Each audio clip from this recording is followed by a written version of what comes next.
हाँ, देखें आप सब, आजकल उत्तर प्रदेश में खेती करना बड़ा मुश्किल हो गया है। खेती उसी प्रकार से हो गई है जैसे किसी को कैंसर रोग हो गया हो। लोग सोचते हैं अब ये मर जाएगा, वही हाल किसान का हो गया है। भाई कहना है, देखें आप, सरकार कोई ध्यान नहीं दे रही है। किसानों को परेशानी है, सरकार कर रही मनमानी है। देखें कैसे, हर जैसे कैंसर खेती अब हर किसनिया हो गए ना। हर जागे सारी रात किसनवा, हर जागे सारी रात किसनवा, परसनिया हो गए ना।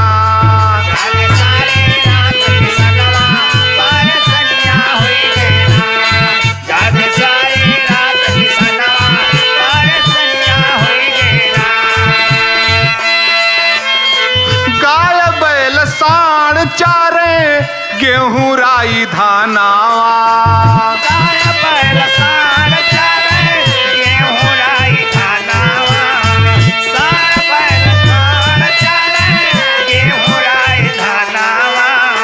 बड़ी मुश्किल से पावे लोगावे भोजनावा।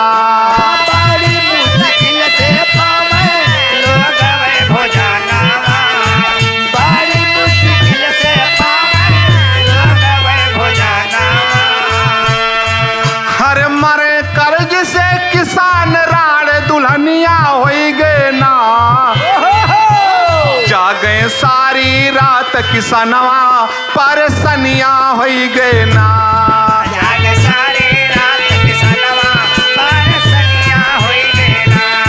जागे सारी रात किसनवा, परसनिया हो गए ना। देखें आप, किसान दिन भर मेहनत करते हैं, रात में फसल की रखवाली करते हैं। उत्तर प्रदेश में आज तक 5000 किसानों की मृत्यु हो गई है सांड गाय बैल के मारने से। सरकार कोई ध्यान नहीं दे रही है। सरकार को वोट से मतलब है। हर ग्राम सभा में गौशाला बना दिया है, नाम का गौशाला है, जानवर सब बाहर घूम रहे हैं। गौशाला नाम का है, काम कुछ नहीं। गौशाला नाम का है, काम कुछ नहीं। गौशाला काम का है, काम कुछ नहीं। पशु घूमे बाहर लावे भारी तबाही।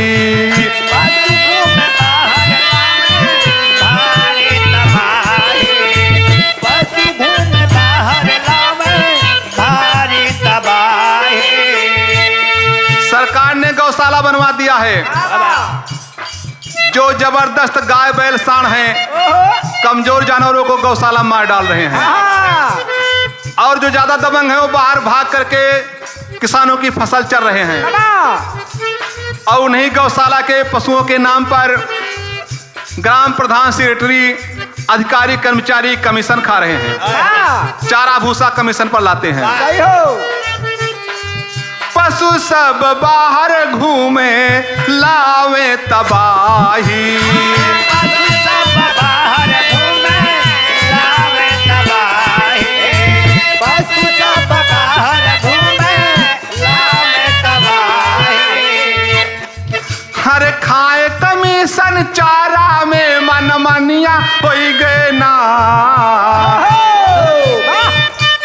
जागे सारी रात किसनवा, परसनिया हो गए ना। जागे सारी रात किसनवा, परसनिया हो गए ना। जागे सारी रात किसनवा, परसनिया हो गए ना। और देखें आप, सरकार 20,000 का नुकसान करवा रही है, 2000 रुपया सम्मान निधि के रूप में किसानों को देती है। 5 किलो राशन पर काफी लोग जिंदा हैं, ऐसा लोग कहते हैं। उन लोगों से मैं पूछना चाहता हूं कि 5 किलो एक आदमी कितने दिन खाएगा। हाँ भाई। राशन पर नहीं जिंदा है, सरकार जनता को मूर्ख बना रही है। 5 किलो राशन देते रुपया 2000 हो। 5 किलो राशन देते 2000 हो। 5 किलो राशन रुपया देते 2000 हो। जनता को बना के मूर्ख चलती सरकार हो। जनता को बना के मूर्ख चलती सरकार हो। जनता को बना के मूर्ख चलती सरकार हो। कहते जय नारायण अधिकारी मनमनिया होई गे ना। जागे सारी रात किसनवा परसनिया होई गे ना। जागे